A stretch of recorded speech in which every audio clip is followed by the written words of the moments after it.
What's up, YouTube? This is Too Raw for TV. All right, so before I get into this video, I want to give a big shout out to the brother Aram for the donation to the channel via the PayPal. Much respect to him for showing love to Too Raw for TV. And salute to all of you who have so far signed up to the Patreon. I will have some more Patreon videos to upload tomorrow. Like I said, a lot more of my content will be going on the Patreon from now on. So this is this might be the easiest video I ever had to do, to be honest with you. When the question was asked of me, I already knew the answer. So the brother Aram wanted me to do basically my GOAT by position, first team and second team.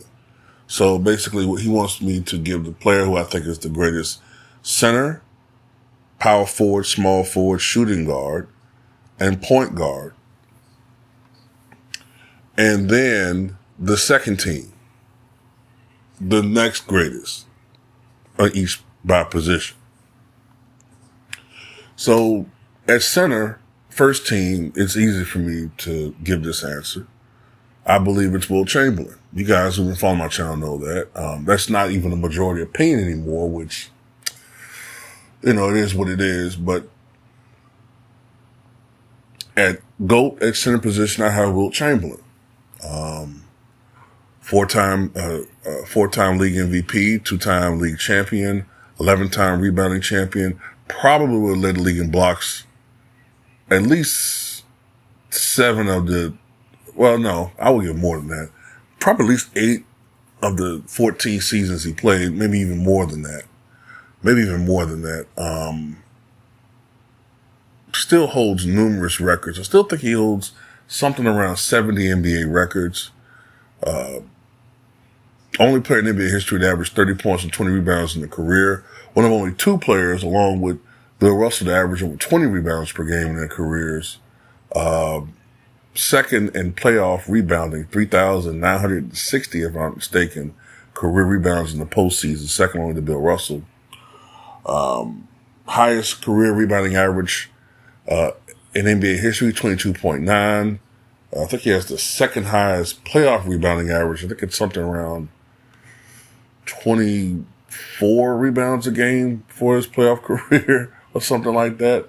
Second in, look, I can't do this for every guy. I'm just putting it out there to build the case for why I got Wilt up there.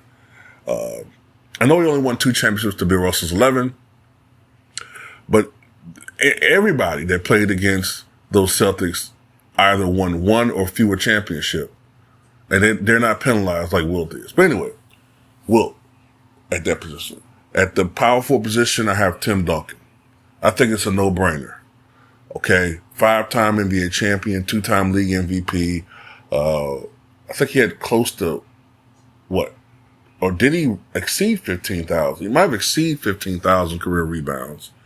I think 26,000 career points, I think it is, for Tim Duncan. I think he was a 3-time finals MVP, if I'm not mistaken. In his prime, one of the most fundamental players, if not the most fundamentally sound player, definitely the most fundamentally sound big man in the NBA, one of the most fundamentally sound big men in NBA history. Tim Duncan. At the small forward position, and this is where I go back and forth. You guys been getting on me about this, right? And I'm going to tell you something. I'm going to go ahead and switch up, bro. I think I'm going to go ahead and do this. I've been giving LeBron James the benefit of the doubt because of his longevity and all of that, man. But I'm going to go ahead and put Larry Bird at number 1. Because I do believe that he was a better basketball player than LeBron James. He was a better shooter. He was a better rebounder. He was a better leader. You could argue LeBron with ball handling and definitely LeBron with athleticism. Bird was a better free throw shooter, better 3-point shooter, better jump shooter. Bird could score in the post. Bird had a better post game. Bird could score both hands. Bird could score with his back to the basket. Bird played power forward and small forward. Bird was more clutch. Bird was more feared.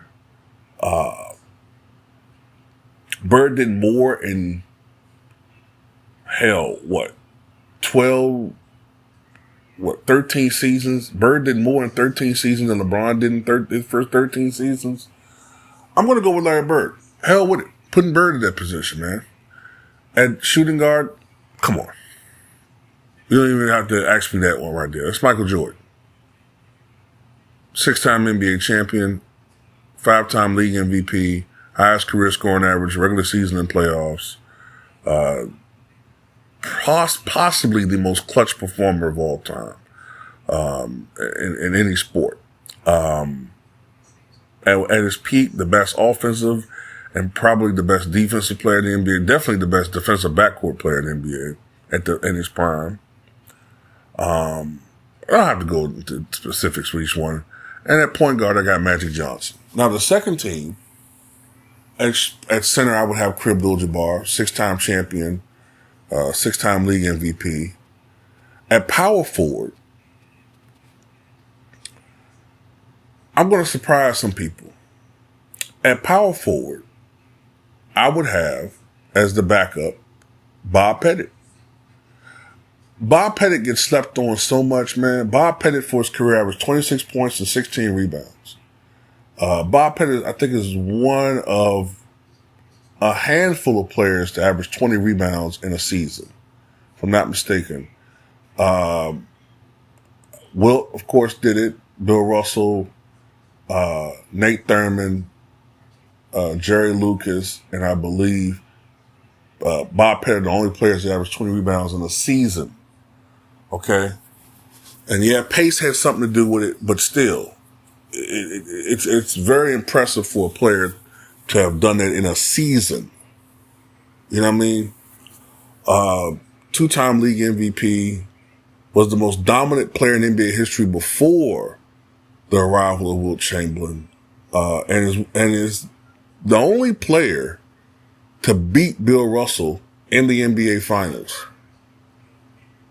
Other than that, Bill Russell was 11-0 in the NBA Finals. Outside of Bill Russell, outside of Bob Pettit, and the only other years they didn't make it to the finals, they were eliminated by the 67 76ers. So, with that, Bob Pettit is, to me, the second greatest power forward of all time. Small forward, I'll go ahead and give LeBron Ramon James. Moving on, Kobe Bean Bryant, absolutely 5-time NBA champion, one of the most underrated players now in NBA history. And at backup point guard, I'm going to go with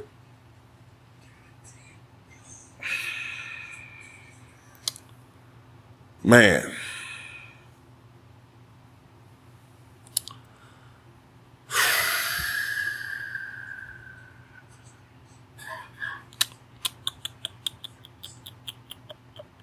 I'm gonna go with Steph, man.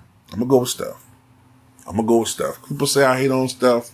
I'm gonna go ahead and I'm gonna give you Steph, man. I could argue Oscar, but Steph got the 4 NBA championships. Now I got the Finals MVP, all-time 3-point leader. Steph has the highest free throw percentage in NBA history at 91%. You know what I mean? Steph, over 42% career 3-point shooter.